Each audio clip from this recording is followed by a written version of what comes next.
Una de las preguntas que las personas suelen hacerse en la vida cristiana tiene que ver con relación a la cremación de un cadáver cuando una persona muere. ¿Qué dice la Biblia con respecto a la cremación? ¿Es pecado que en algún momento determinado uno tome esa decisión por su propio cuerpo con antelación, o que uno tenga que acudir a la cremación de un ser querido en algún momento determinado cuando la muerte llega de manera inesperada? ¿Cómo responde la Biblia con respecto a eso en el mundo cristiano?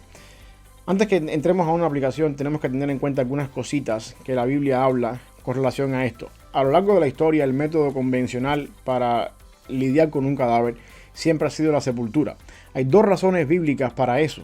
La primera está en Génesis 3:19, cuando Dios trae las consecuencias del pecado a cada uno de los que estaban involucrados en el primer acto de desobediencia, a Adán y a Eva y a la serpiente. Y Dios le dice en el versículo 19 a Adán que con el sudor de su frente va a trabajar la tierra y al morir va a regresar a la tierra, porque del polvo fue tomado y al polvo va a devolver. La manera más literal de volver al polvo una persona es precisamente sepultando su cuerpo cuando esta persona muere. Y a lo largo de todo el Antiguo Testamento podemos ver que este fue el método convencional, que todas las personas que murieron en el Antiguo Testamento usaron este método como forma de sepultar sus cadáveres, o forma de sepultar las personas que habían muerto en su familia. Después, cuando llegamos al Nuevo Testamento, el apóstol Pablo dice entonces en 1 Corintios capítulo 6, hablando acerca de la pureza del cuerpo, de mantener el cuerpo puro, en forma de pregunta retórica. Él dice en el versículo 19, ¿o ignoráis que vuestro cuerpo es templo del Espíritu Santo, el cual está en vosotros, el cual tenéis de Dios, y que no sois vuestros? La idea está acá.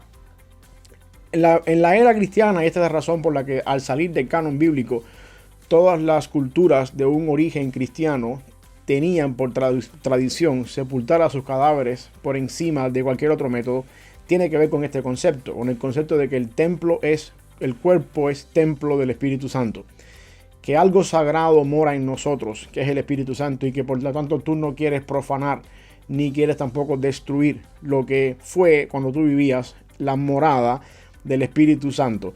Estos son los dos principios bíblicamente en todo el Antiguo Testamento para volver al polvo literalmente, y el apóstol Pablo hablando un poquito acá de la importancia que tiene nuestro cuerpo como templo del Espíritu Santo, y por esta razón no destruir algo que fue toda una vida usado por el Espíritu Santo. Es importante también que entendamos lo que significa el concepto de que nuestro cuerpo es templo del Espíritu Santo. Nosotros tenemos que conectar esa idea con lo que la Biblia enseña a lo largo de todo el Antiguo Testamento, del concepto de Dios habitando en medio de su pueblo. Cuando uno va al Antiguo Testamento, vemos en el Jardín del Edén por primera vez Dios morando en medio de su pueblo, Dios morando en un lugar físico, geográfico con la humanidad. Producto del pecado, el hombre es expulsado de la presencia de Dios, porque nada que no sea santo puede estar donde está Dios. Y el hombre es expulsado de la presencia de Dios, y no encontramos a Dios morando otra vez en el medio del pueblo hasta que el tabernáculo se levanta en el desierto y la gloria de Dios desciende sobre el lugar santísimo.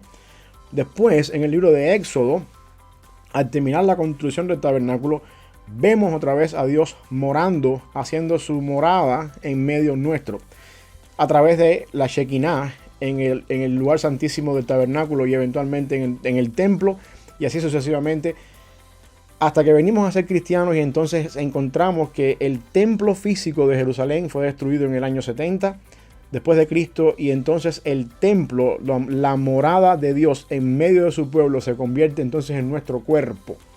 Y esta es la idea de que somos templo del Espíritu Santo. Así que la idea de no profanar el cuerpo está muy unida a la significación teológica de no profanar el santuario del Antiguo Testamento, de no profanar el tabernáculo del Antiguo Testamento. Y aquí es donde entra un papel importantísimo el libro de Levítico, con el sistema sacrificial que purificaba al sacerdote, al pueblo, la idea de mantenerse puro, con el concepto de no profanar ni blasfemar el lugar donde mora el Señor.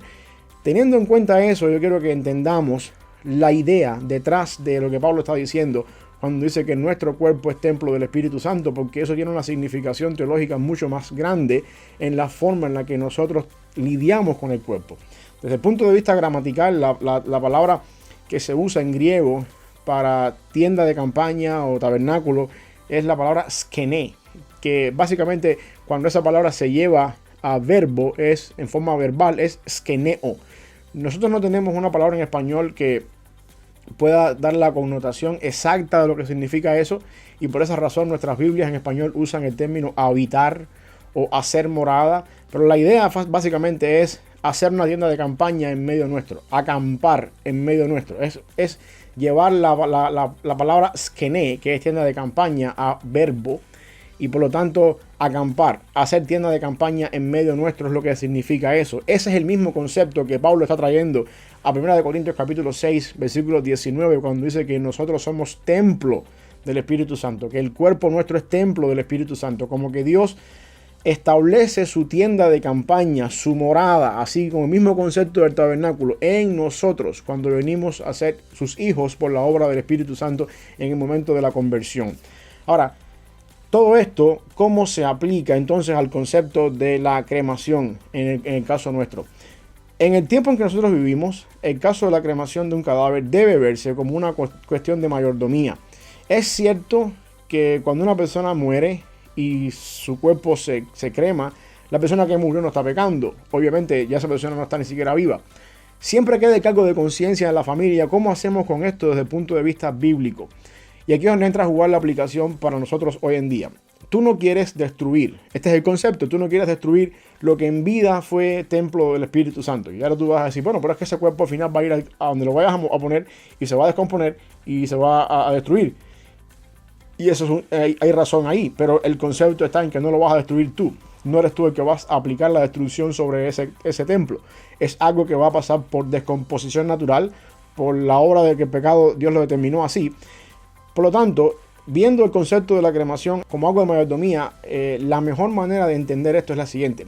Si tú puedes, mientras estás aquí en la tierra, mientras estás en vida, planificar tu funeral, comprar de antemano tu sepultura y todas las cosas que tienen que llevarse a cabo para cuando ese momento llegue en tu vida, eso es un verdadero concepto de mayordomía. Tú en tu vida, como mayordomo de las cosas que Dios pone en tu vida, tu tiempo, tu dinero, tus recursos, tu familia, tú planificas, tú haces cosas, planes, llevas a cabo un calendario con el propósito de honrar al Señor con los bienes que Él te ha dado. En ese mismo orden es donde uno tiene que tener en cuenta el concepto de la hora de morir. Eso es algo seguro para todos nosotros en este mundo. En algún momento u otro vamos a partir a la presencia del Señor si somos salvos. Y dice mucho de nosotros la forma en la que nosotros nos anticipamos a eso y nos preparamos para eso. Habiendo dicho esto, también quiero decir que en el concepto de una mayordomía cristiana hay ciertas cosas que tienen prioridades. Es cierto que nosotros deberíamos trabajar con antelación para mantener todo pago y tener todos los funerales y cementerios pagos con antelación. Pero también es cierto que hay ciertas cosas en el orden de un mayordomo fiel que deben tener prioridad. Tú no puedes dejar de pagar la renta un mes en tu casa porque tienes que pagar tu funeral. Hay cosas que van primero y hay cosas que van después. En el orden de prioridades de tu vida, puesto en orden adecuadamente, debería estar tu plan de funeraria, tu plan de cementerio. Pero antes de eso hay ciertas prioridades que tienes que ocupar y tienes que cumplir. Habiendo dicho esto, mi concepto es el siguiente. Ahora, del mismo modo, también hay ciertas prioridades o ciertas cosas en tu vida que no deberían tomar prioridades en tu vida cuando dejas cosas por fuera. Así como pagar la renta, por ejemplo, es prioridad por encima de pagar un funeral, hay otras cosas que no ocupan prioridad por encima de un funeral. Y ahí puedes poner tu ejemplo, no sé, algún gusto que te quieras dar, alguna cosa que tú quieras hacer con tu dinero y cosas así, que en el orden de prioridades no deberían estar ahí. Mi concepto es el siguiente: si en algún momento determinado Dios tiene determinado para nosotros el momento en que partimos y eso nos toma de sorpresa y nosotros no tenemos nada planificado en nuestra vida, cómo va a ser nuestro funeral, y no hay ningún otro recurso que acudir nuestros familiares a una cremación porque es más barato con nuestro cuerpo una vez que no estemos, eso por supuesto que no es pecado. Si tú fuiste un buen mayordomo y en el tiempo de tu vida eso no estaba en tu prioridad porque tú tenías una vida económica muy apretada y no tenías la oportunidad de pagar tu funeral con antelación.